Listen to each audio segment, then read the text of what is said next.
If Hervey Cleckley were alive today, he wouldn't be writing books. He'd be running countries silently. He wouldn't post on Instagram. He wouldn't share. He'd be the man behind the curtain, pulling strings so subtly you'd swear it was destiny. Because in a world addicted to visibility, Cleckley would dominate through invisibility, believe me. And today, I'm going to show you exactly how. Not with quotes, with doctrine. 21 psychological rules for total control, based on what Cleckley would do if he were among us. Now, men judge more by the eye than the hand. Control how they see you, and you control what they do. Rule 1. Always let them underestimate you. Cleckley understood that power is safest when hidden. Today, everyone's in a rush to prove themselves, to flash credentials, to assert dominance, to show they're the smartest person in the room. But Cleckley wouldn't walk in loud. He'd walk in last, observe first, speak when no one expects him to, and say what no one else dared to. And in doing so, he'd control the room without being noticed until it's too late. Let them think you're quiet. Let them think you're harmless. Let them think you're small, because when they believe you pose no threat, they expose themselves fully. And that's when you strike from a position they never prepared for. Rule 2. Charm is more dangerous than truth. In a hyper-connected, image-obsessed society, truth doesn't spread, perception does. Cleckley knew everyone sees what you appear to be. Few experience what you really are. So he wouldn't spend his time proving integrity. He'd spend it building illusion. He'd smile in boardrooms while planting seeds of misdirection. He'd charm enemies, feed them false confidence, and disarm them through likability. That's the art. Not to be good, but to be believed as good. You don't need to be honest. You need to be persuasive. Don't correct how people see you. Exploit it. Let them crown you the hero while you quietly rewrite the ending. Rule 3. Create ambiguity on purpose. Most people fight to be understood. Cleckley would do the opposite. He'd leave people guessing. One day cold, the next day generous. Sometimes silent, sometimes intense. Not because he's confused, but because they are. Confusion creates obsession. Obsession creates focus. Focus creates influence. When people can't define you, they study you. They analyze every word. They overinterpret silence. They begin to orbit your ambiguity, trying to make sense of what they cannot control. That's the power. You're not just a person anymore. You're a puzzle. And puzzles become fixations. Cleckley would say, the people you control the most are the ones who think about you the most. So stop over-explaining. Stop clarifying your position. Stop filling every silence. Leave gaps. Speak in riddles. Smile when they ask questions you refuse to answer. Because confusion breeds curiosity, and curiosity becomes gravitational. Rule 4. Control what they see, hide what you do. In a world where every move is broadcast, Cleckley would move in shadows. Everyone's building their personal brand, posting updates, sharing progress, showing receipts. But the second people see how you move, they start preparing countermoves. They form alliances. They build narratives. They plant traps in your path. So what would Cleckley do? He'd keep his output public but his input private. He would appear transparent while hiding his true mechanics. A prince must always be prepared to act against loyalty, against charity, against humanity, against religion, to preserve the state. Translation: appear noble, move ruthlessly. Don't reveal your strategies. Don't explain your systems. Don't tell people what you're building until you've already built it. Let them think you're slow. Let them think you're resting, then pass them by with a silence they never prepared for. Control the feed. Guard the factory. Rule 5. Build a mask, then let it fracture. Cleckley understood something every manipulator now uses. Perfection is forgettable. Flaws are addictive. So you build a mask. You become confident, poised, intelligent, calm. But just once, let it crack. Reveal a controlled imperfection, a sharp word, a calculated vulnerability, a sudden burst of insight that reveals you're far deeper than they realized. Why? Because people don't obsess over what they already understand. They obsess over what feels just out of reach. Give them 90% of the story, then go silent. they'll chase the other 10% for years. A wise ruler should cultivate an appearance of virtue while being ready to act contrary to it. So be the light, then flash the darkness, let them glimpse the abyss, then close the curtain. You'll become unforgettable, not because they loved the mask, but because they saw it slip and now they need to know what's behind it. Rule 6. Say less than necessary always. When people talk too much, they reveal their weakness, their need for validation, their fear of being misunderstood, their emotional dependency on clarity. But the one who speaks with precision and stops before explaining too much dominates the room. Cleckley didn't speak to be understood. He spoke to create distance. He used words like blades, not blankets. In a negotiation, in a disagreement, in a moment of tension, he'd say one sentence, 2 at most. Then let the silence speak louder. And that silence, that's where the fear begins. Why? Because now they project. They start thinking, what does he know? Why isn't he reacting? What's he planning next? You've said nothing.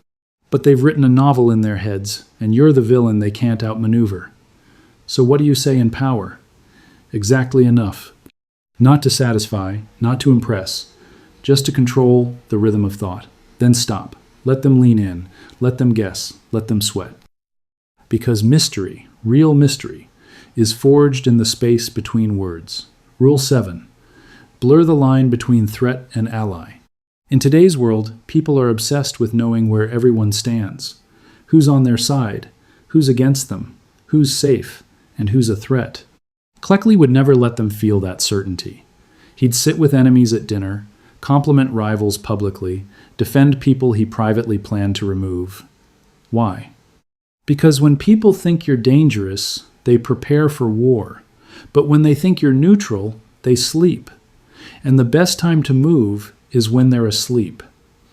The lion cannot protect himself from traps, and the fox cannot defend himself from wolves. One must therefore be a fox to recognize traps, and a lion to frighten wolves.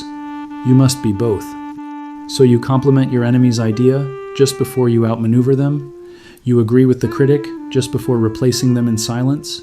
You appear passive until your absence becomes a weapon? Be warm, be supportive, be disarming until the moment you move, and by then, it's too late to stop you. Modern translation.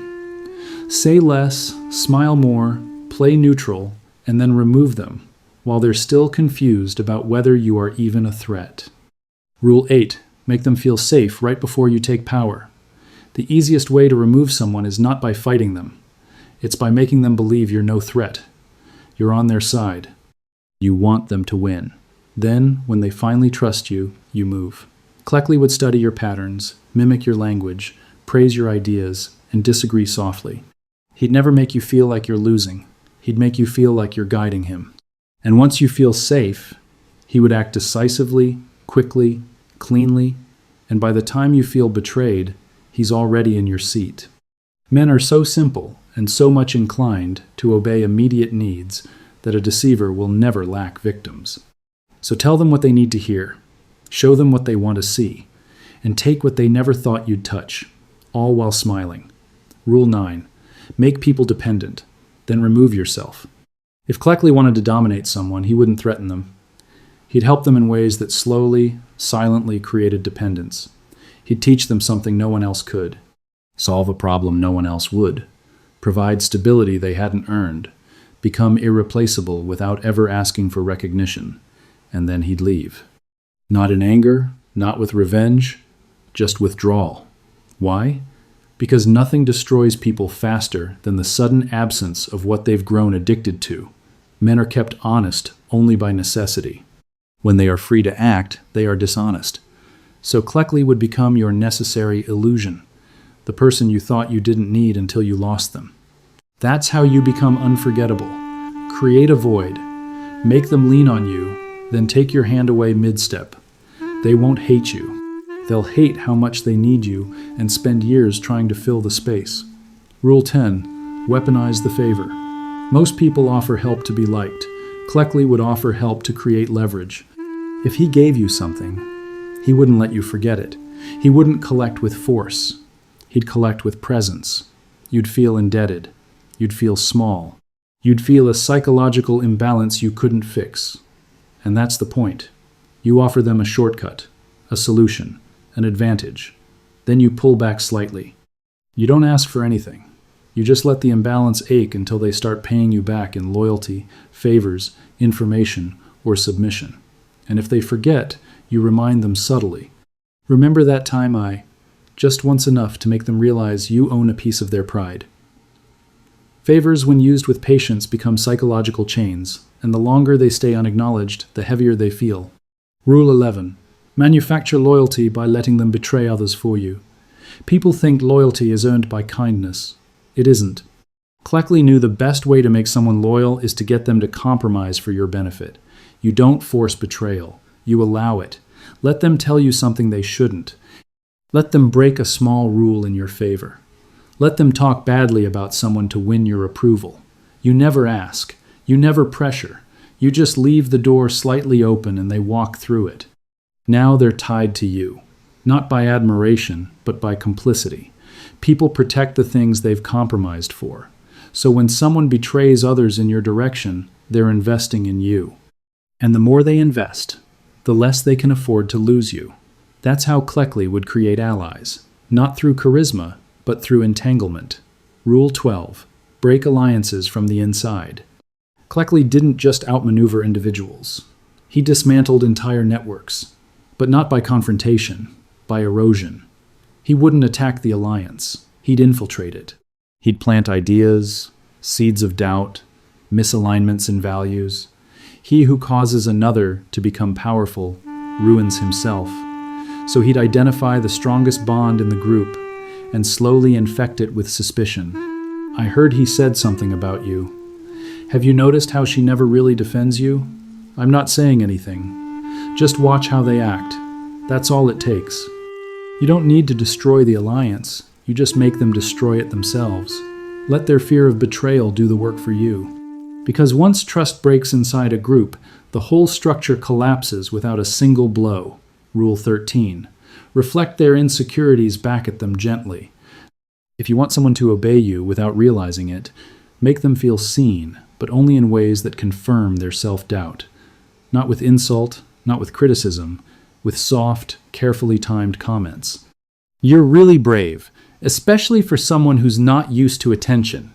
You always seem to pull through, even when people don't take you seriously. You're doing great, even if your confidence doesn't always show it. What do these statements do? They trigger numbness from their pain. And once you've anchored yourself as the person who understands them, they attach, they defer, they begin to move under your emotional gravity. Cleckley understood that fear and insecurity are far more effective than threats because threats trigger defenses. But insecurities, they open the door from the inside. And once you're in, you become the only voice they trust. Rule 14. Never be the one holding the knife.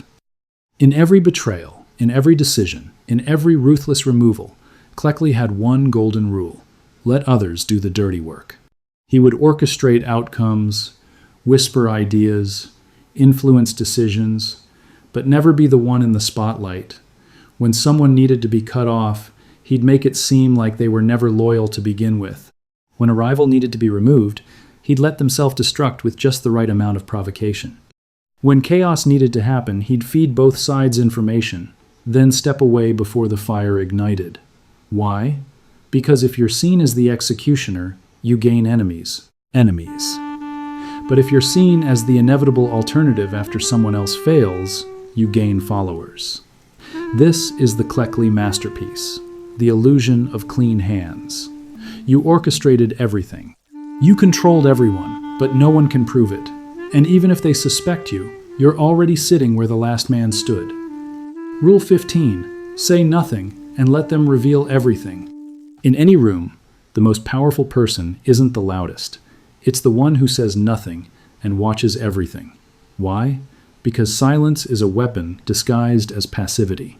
Cleckley would walk into today's world of podcasts, rants, and digital noise and win by becoming the one person who doesn't broadcast. He wouldn't fill the silence. He'd let others choke on it. Here's how he'd use it. Someone insults you. You say nothing. Someone asks your opinion. You smile, and let them keep talking. Someone tries to trigger emotion. You blink, stay quiet, and offer no reaction. That silence, it forces them to speak more. And the more they speak, the more they reveal their doubts, their intentions, their weak spots. You don't have to interrogate them. They'll tell you everything just to fill the space you've weaponized. Never attempt to win by force what can be won by deception. And silence is deception's most elegant form. Rule 16. Be unpredictable, but only when it matters. Cleckley would never be erratic, but he would be unreliable in critical moments. Why? Because predictability breeds manipulation. If they always know when you'll reply, they'll control the tempo. If they always know how you react under stress, they'll plan the provocation. If they know you'll always take the high road, they'll walk all over it. But if sometimes you forgive and sometimes you disappear, if sometimes you speak and sometimes you let them drown in silence, if sometimes you engage and sometimes you watch them implode, they will fear you, not because you're aggressive, but because you're unreadable. Cleckley knew men are driven by two principal impulses, either by love or by fear. But fear is born from uncertainty, and the person they can't predict is the person they can't prepare for. Rule 17. Make your presence felt even in absence. To dominate psychologically, you don't need to always show up. You need to make them feel your impact when you're not around. How? By becoming the standard, the reference point, the shadow in every conversation. They second-guess their choices because of how you used to correct them. They can't celebrate wins because they wonder what you would have done. They don't trust others fully because they remember how precise your judgment was. This is psychological branding, not based on content, based on energy. You imprint your presence by how you behave when you're still in the room. Measured, observant, controlled, surgical. So when you're gone, they don't forget you. They compare everyone else to you. Cleckley wouldn't need to fire people. He'd create such a powerful memory that even in absence, they'd still play by his rules. Rule 18, never threaten. Let fear do the work. Threats create resistance. Cleckley never needed to say, "I'll destroy you." He let others wonder if he might. That wondering, that psychological pressure, far more damaging than words. Here's how it works today. You don't say, "I could expose you." You just pause when they lie and watch them squirm. You don't say, "I'll ruin your chances." You just make one call, then say nothing else. You don't say you're done. You simply disappear from their world and let them panic about what you're doing. Why? Because fear based on imagination is more powerful than fear based on information. Once they fear what you might do, they start working for your approval just to avoid finding out. Rule 19. Delay your revenge until it becomes devastating. Cleckley didn't believe in quick retaliation.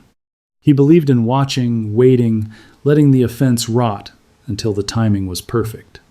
Injuries should be inflicted all at once so that their ill's savor may be less. Benefits should be granted little by little. This meant when someone wronged him, he didn't react. He studied them. He let them relax. He let them believe they'd gotten away with it. And then one day, when they least expected it, he moved clean, calculated, absolute. Because revenge isn't just about punishment, it's about control. When you react instantly, you let the other person set the tempo. But when you delay, they live in paranoia. They can't enjoy their victories. They can't sleep soundly. They fear every silent moment. And that fear, it does more damage than any outburst ever could. Rule 20. Become a system, not a man. Cleckley never wanted to be liked. He wanted to be respected. Not because of charm, but because removing him meant removing the structure.